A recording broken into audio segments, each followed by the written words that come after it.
Hey! I know you've been jerking off to me. Come on, do it right now. Do it right now! I can't do it now. Do it now! I ain't got I don't care! Take off the cuffs! How many hands do you have to do it? Take off the cuffs! Come on!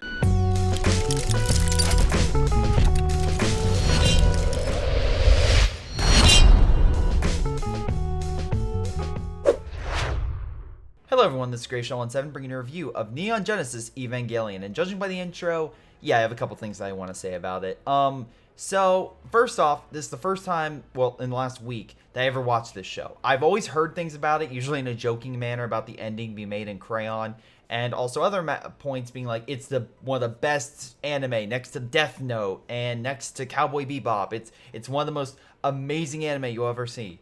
And of course, I never watched it because it was never on any streaming services, and Netflix dubbed it. So I decided, you know what? I'll actually take a look at it, see what it is, and put if it's good and or bad, I'll put my impressions on the channel. So, what did I think? Minor spoilers and a little bit of premise. The show starts Shinji, Rei, and Asuka as pilots for these things called Evas. They work for Nerve, and their deal is they have to fight angels, which are giant, sort of like, I want to say kaiju, but they're very different than kaiju because some of them are kaiju-like and some of them are they don't fit in a simple context. Like if you grab two angels together, it's very hard to say that they're actually from the same show, as they are each very unique in how they're designed. They somehow managed to have a uniform look, but for the basis of this, they're kaiju, although some of them are mechanical. Like they all look very, very different from each other.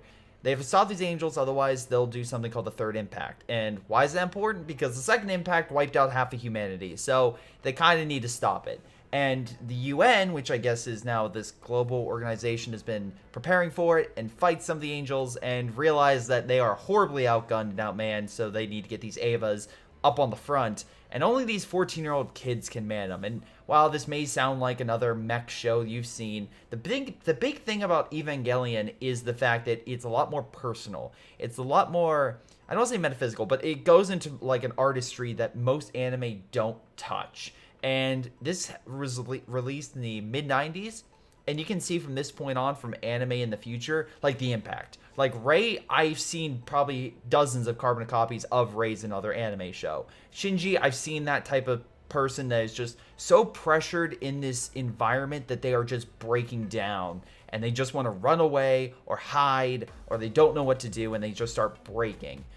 Again, a great example would be, and again, I know quality-wise, just hear me out, ReZero with Subaru as a main character who you think is, oh, it's going to be like this, it's going to be like a certain character is just going to be great, and then he literally breaks down multiple times during the course of the show. Not to the extent of Shinji. Oh boy, Shinji breaks down so many times, it is ridiculous. But that being said, you kind of understand why he's doing it. He's under so much pressure, and he has no love from very few people. He has his roommate slash major commander person, who's awesome. Again, she's one of the highlights of the show, who, you know, watches over Shinji, tries to help him out with personal problems, but she has her own things. Like, every single person in this show has some sort of mental stress and dilemma that they're currently having, which is a positive. Now, again, that's great for every character to have something. The only character that doesn't necessarily have that is Rei. And Rei is this weird pickle, because, well, I can't go too much on the Rei without spoilers, but to say that at the very least, Rei has very little personality. And while they do give meaning to that, they can kind of fill in the blanks why Rei is such a blank slate, yet so good at what she does. It's done better in other shows. And that's what I'll say. This show is 20 years old at this point. And I can point out shows that over the course of 20 years have done that character better, or at least filled in the blank slate. Because what Rei feels to me, and when I was watching her, is essentially just in there to be not a waifu, but kind of just a character the audience is supposed to grow and attach to. As like, oh my god, isn't she so awesome? Or like they can kind of fill in. Kind of like how a main character in a video game is a blank slate, but just more personality to flesh yourself out. And I get it. The story says she couldn't, but that was a problem. Where Asuka was, again, she had a lot of personality, and I like what they did, but she's probably honestly, probably my favorite character in the entire show. I did not care for Shinji's dad or anything, because while you kind of eventually get a little bit of reasoning why he acts like the way he does and just disregards and abandons his son, it's not done great. Some characters are more fleshed out than others, and some are, again, just keep going through the same loop, and you're like, come on, man, you've been through this trial before, you can do it again, and that's another problem. Now, that's just dealing with characters. What about the story? The story, again, sometimes it's great. Sometimes there are episodes that are on the seat of my pants, I'm like, I can't wait. And there are other episodes that kind of also lead to animation problems, which I'll get to, that literally it's like, okay, by the logic of your story, there should be 5 minutes of fighting, or like 5 minutes up, and Ava will fight Angel for less than 20 seconds and lose power. And it's like, you're not really making sense of this whole, like, you set rules in this environment, especially like something like you can see in this show where they're setting up all these rules, stuff like that, for how Avas are working and how they're dealing with Avas, and these AT fields that protect both Avas and the Angels. And there's instances where it's like, okay, it's like, I don't understand what the hell is going on. You just keep going back and forth. And that's, again, this is a 20-year-old show. So a lot of shows have refined that over time. Like, for example, there's these symbols that are shown in this show that I don't think they ever really explain or go into what those symbols are or mean or anything like that.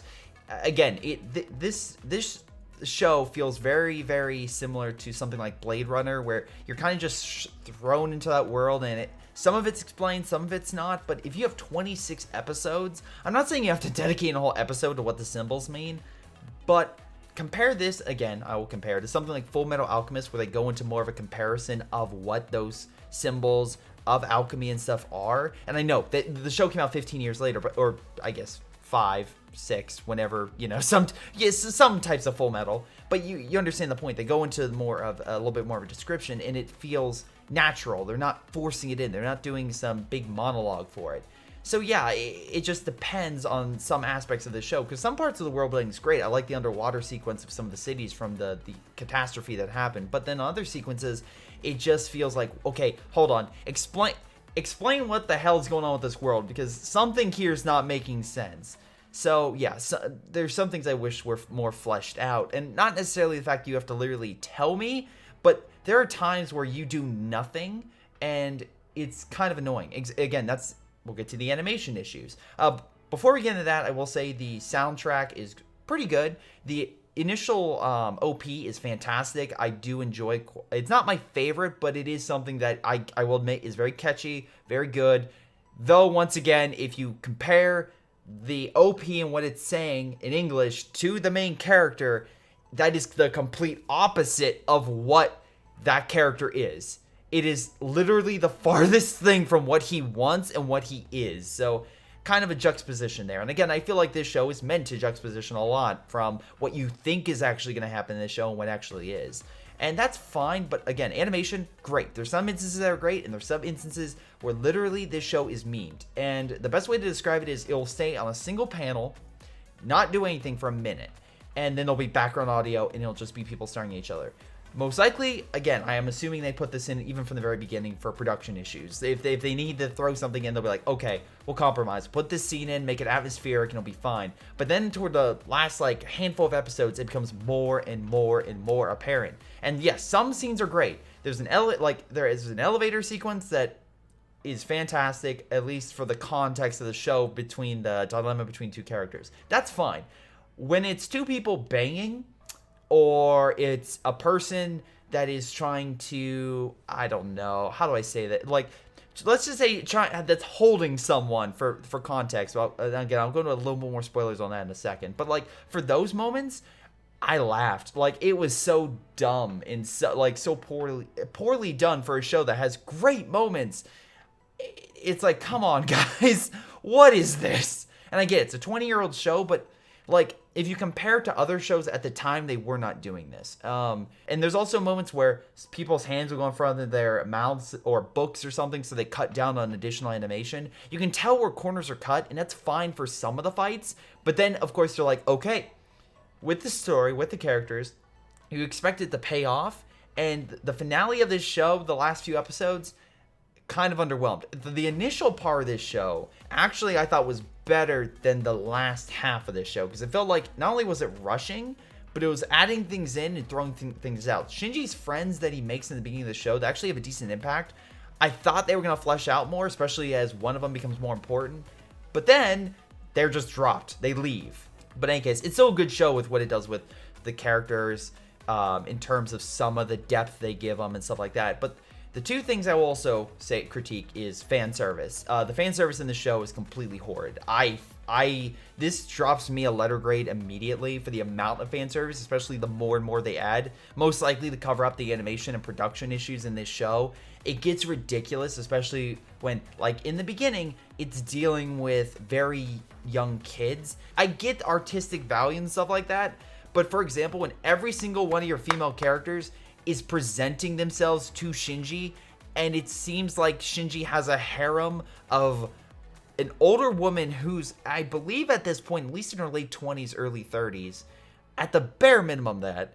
And then you also have people like, again, two 14-year-old girls. I get they're both different, but then you also introduce another character who, oh boy, people have an affinity toward this character. I'm not going to say who and what he is, but he's supposed to fall in love with Shinji, and this had me having Frozen vibes. It was so dumb. And just to put in perspective as to why, this character falls in love with Shinji in 2 conversations. I'm not joking. They have 2 conversations, and then from that second conversation, they go to a shower, like, spa scene, and they're still in love.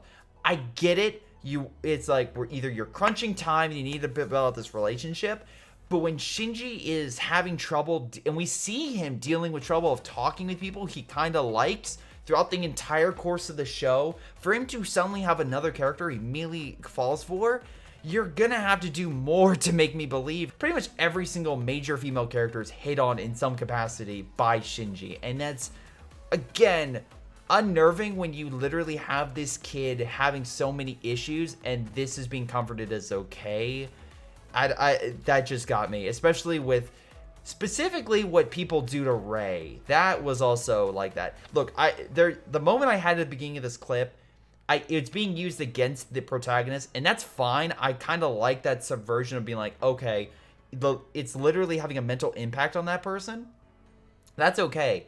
It's when it's like very blatant fan service, it just gets me. And I know people don't care for that stuff. I do to an extent. Again, one of my favorite shows is ReZero, so I get fan service, whatever. But yeah, and then the finale.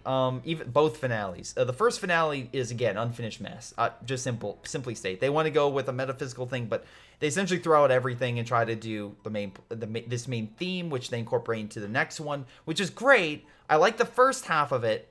The second half, which again, they go into a lot more depth and a lot more intrigue. The problem with that, very simply put, is it doesn't in my opinion, it doesn't feel earned. It feels a rushed conclusion, especially by what you're throwing in. It feels like we're gonna do all this just to close it out, and it still feels rushed. It doesn't feel complete. It feels off. It feels like they, again, were just hammering in this fact and not flowing necessarily into the plot.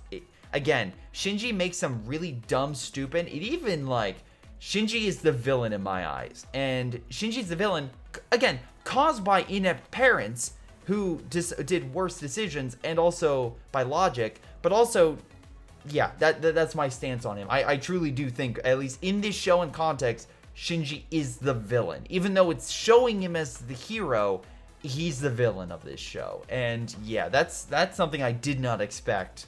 But again, everyone's got their own interpretation of the ending, because it is so grandiose and so artistic in what it's trying to say, and so many different themes it's trying to pronounce, that it gets to such an extent that it's hard to describe, but yeah, and hard to formulate what exactly it is. But anyway, that's my thought on Neon Genesis Evangelion. Would I recommend it? Honestly, only to the most hardcore anime fans, and let me explain why. With all the problems that I've listed in this show is influential. This is probably, hands down, probably top 3, if not the most influential show, by the characters, the tropes, everything it started and every other show copied or let. I guarantee you, if this show is not around, all of anime literally in the future would have changed dramatically. And a lot of our favorite shows would never have been produced because of the fact it would have been risked.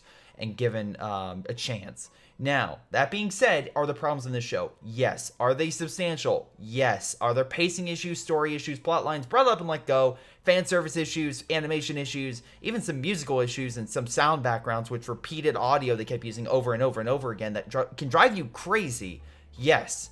Is it some of it intentional? Absolutely. But that being said, I have to take it for what this show gives me. And overall, if I had to give like a score for Evangelion, I would give it like a 6 out of 10. Now, that being said, that's today's standards. If this was like back then, I could easily see it given 8 out of 10. I absolutely could see it. But that being said, I would only recommend it to the most diehard anime fans who want to go back and see that classic anime.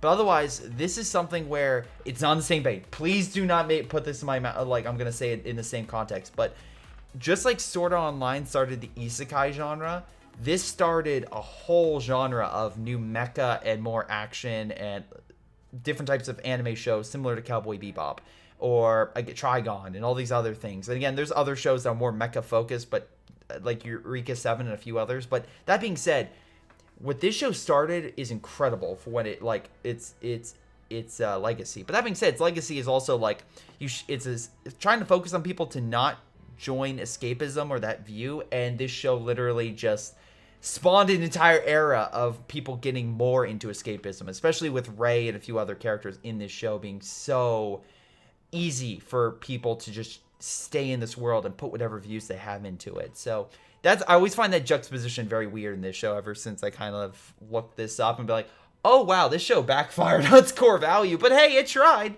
and I'll give it credit for that. But in any case, yeah, so if you're a diehard anime fan, I recommend it, but otherwise, with the amount of issues I find in it, it's definitely an influential anime, but it's nowhere near the best anime. Anyway, this has been Greyshot17. I'll see you guys next time. Hello everyone, I want to give a special shout out to Patreon supporters Milam, Ace, Chris Bailey, Javi, Jfoe, Joey240, Josh, JP Val, jrchicklis, Little Koosh, Mustaach, Onlyplayapples, Pyroshock, Rifle, Sebastian Marzlik, Sergeant McPain, Streakingwookie, WhiteHotD, GTA, Jakub Ocwieja, Nathan Angus, and of course Tim. Thank you guys so much for your amazing support. This has been Greyshot17 and my amazing patrons, and I'll see you guys next time.